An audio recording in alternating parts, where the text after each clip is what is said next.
Hello friends, इस video में discuss करने वाला हूँ मैं कि कॉन्ट्रैक्टर बनने के लिए कितना इन्वेस्टमेंट चाहिए।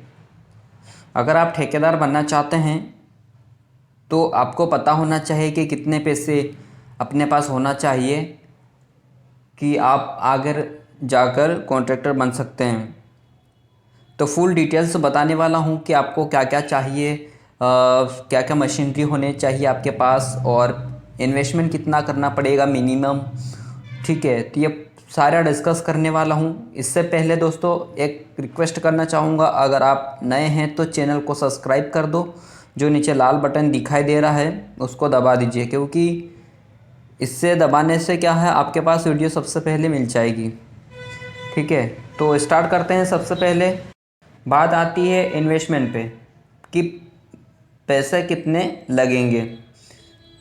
तो इसमें सबसे पहले अपन बात कर लेते हैं कि रजिस्ट्रेशन करने में कितना पैसा लगेगा। स्टेप बाय स्टेप पूरा बताने वाला हूँ कि आपको कितने पैसे कहाँ कहाँ पर लगेंगे और कितने लगेंगे।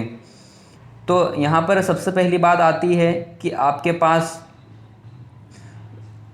ठेकेदारी चालू करने के लिए आपके पास एक रजिस्ट्रेशन होना ज़रूरी है, क्योंकि आप इससे जो भी गवर्नमेंट के जो टेंडर निकलते हैं वहाँ पर अप्लाई कर कर वहाँ पे आप पार्टिसिपेट कर सकते हैं। जो भी टेंडर निकलते हैं वहाँ पर आप उसको अप्लाई कर कर गवर्नमेंट का काम चालू कर सकते हैं।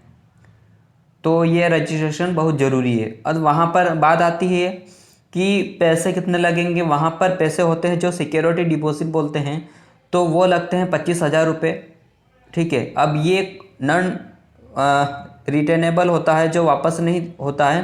पहले क्या था कि पहले ऐसा होता था कि पहले 50,000 रुपये सिक्योरिटी डिपॉजिट लग रहा है, और वो जब तक आप कॉन्ट्रैक्टर में हैं, जब तक आपका जो आईडी है तब तक वो उनके पास सिक्योरिटी के हिसाब से वो पैसे रहते हैं। और आजकल क्या हो गया, आजकल सब चेंजिंग हो गया है कि ग्रेड के हिसाब से पहले होता था कि A grade, B grade, C, D grade होता है। तो आजकल वो ख़त्म हो गया है कि आपके पास जितना फाइनेंशियली है, आप कोई सा भी टेंडर निकलता है वहाँ पर आप अप्लाई कर सकते हैं। तो ये आजकल जो भी था वो चेंज हो गया है। ठीक है, तो सबसे पहली बात ये होती है कि वहाँ पर आजकल ग्रेड ख़त्म हो गया है, क्लास ख़त्म हो गई कि एक first class, second class, third class, fourth class के जो ठेकेदार होते हैं कि ए क्लास का ठेकेदार इतने से इतने तक का कॉन्ट्रैक्टर ले सकता है, और डी क्लास का ठेकेदार सबसे कम वाला वो जो इतने 2 लाख से भी 10 लाख ऐसा कुछ क्राइटेरिया था वो ख़त्म हो गया है। कि अगर आपके पास काबिलियत है कि अगर मान लेते हैं 50 लाख का टेंडर निकला है और आपके पास फाइनेंशियली आपके पास इतना पैसा है और आपके पास सारे मशीनरी अवेलेबल है, तो आप भी वहाँ पर अप्लाई कर सकते हैं उस टेंडर के लिए। ठीक है, वहाँ पर आजकल जो ग्रेड था वो ख़त्म हो गया। तो सबसे पहली बात होती है रजिस्ट्रेशन करने के लिए कि आपके पास होना चाहे 25,000 रुपये, जो वहाँ पर सिक्योरिटी के हिसाब से आपको जमा करने पड़ेंगे। ठीक है, और जो भी डॉक्यूमेंट्स मांगेंगे, ठीक है, इसके लिए मैंने एक अलग से वीडियो बना है कि आपको सिर्फ स्पेशल वीडियो बनाया है मैंने कि लाइसेंस कैसे बनाते हैं, क्या क्या डॉक्यूमेंट्स लगेंगे, कहाँ पर बनेगा। ठीक है, ये फुल प्रोसेस बता है। यहाँ पर मैं लाइसेंस के बारे में नहीं डिस्कस करने वाला हूँ, यहाँ पर सिर्फ संसाधन पैसे के बारे में डिस्कस करने वाले हैं कि पूरा कैलकुलेशन करके कितने पैसे लगेंगे। ठीक है, तो यहाँ पर 25,000 रुपये सिक्योरिटी डिपॉजिट लग जाएगा और आपके पास होना चाहिए। दूसरी बात होती है संसाधन होना चाहिए आपके पास की गाड़ियाँ होना चाहिए, ट्रैक्टर, ट्रक वगैरह, जो भी आपकी जो मिक्सर मशीन वगैरह होती है वो आपके पास होना ज़रूरी है। ठीक है, अब वो आप कैलकुलेशन कर सकते हैं। अगर वो नहीं है तो फिर भी आप कैसे कर सकते कि किराए पर ले सकते हैं। जैसे कि आपका ट्रैक्टर हो गया, ट्रक हो गया, मान लें आपने कोई सा टेंडर ले लिया है तो वो आप ले सकते हैं किराए पर। अब बात आती है कि किराए पर ले लिए, और दूसरी बात होती है कि आगे आप इसमें और क्या लगता है। ठीक है, मशीनरी तो आप किराए पर ले लेंगे, अगर आपके पास पैसा है तो आप ले सकते हैं खुद से। ठीक है, और दूसरी बात होती है जो आपके पास एक टीम होना चाहिए लेबरों की। वहाँ पर तो पैसे उनको स्टार्टिंग में कुछ नहीं देने पड़ेंगे, थोड़े बहुत देने पड़ेंगे, वो तो इतना तो दे ही सकते हैं।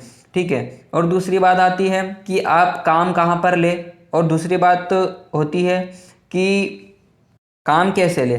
तो छोटा सा इसमें राय देना चाहूँगा कि इसमें आप छोटे से काम से चालू करें। अगर आप एक्सपीरियंस नहीं है तो क्या करना है, सीसी रोड से चालू कर सकते हैं। और ये छोटा काम ले लेके आप धीरे धीरे, अगर आपके पास मशीनरी नहीं है तो आप ले के आगे इसमें आगे बढ़ा सकते हैं। ठीक है, तो इसमें 25,000 रुपये ये हो गए हैं। और आप इसमें थोड़ा बहुत मशीनरी वगैरह लेंगे, कुछ सामान होता है छोटा मोटा करके आप कम से कम, आप अगर छोटा मिनिमम काम भी चालू करना चाहते हैं तो आपसे पास कम से कम पैसे होना चाहिए 4 से 5 लाख रुपए।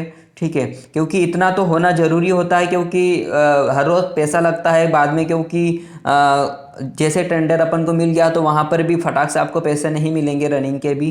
तो उससे क्या है कि अपने पास थोड़े बहुत इन्वेस्टमेंट होना चाहिए, अपना एक अकाउंट होना चाहिए जो करंट का होना चाहिए। तो ये सारी फुल डिटेल मैंने सिर्फ वो लाइसेंस वाले वीडियो में बताई है, तो वहाँ पर आप चैनल के पेज पर जाकर देख ले तो सारी जानकारी आपको मिल जाएगी। तो यहाँ पर सिर्फ डिस्कस होगी कि भैया पैसे कितने लगेंगे यहाँ पर। तो ये सारा मशीनरी वगैरह होने के बाद आपने इसमें कम से कम 4 से 5 लाख रुपए के आपके पास होना चाहिए, तो आप आराम से कॉन्ट्रैक्टर बन सकते हैं। ठीक है, अब अगर दोस्तों अगर नए हैं तो चैनल को सब्सक्राइब कर दो इस प्रकार की वीडियो पाने के लिए, क्योंकि इंजीनियरिंग से रिलेटेड, कंस्ट्रक्शन से रिलेटेड, बिजनेस से रिलेटेड सारी वीडियो मैं लाते रहता हूँ, तो आपको कुछ न कुछ प्रॉफिट होगा। ठीक है, तो कुछ नहीं करना, जो नीचे लाल बटन दिखाई दे रहा है उसको दबा दो और मिलते हैं अगले वीडियो में।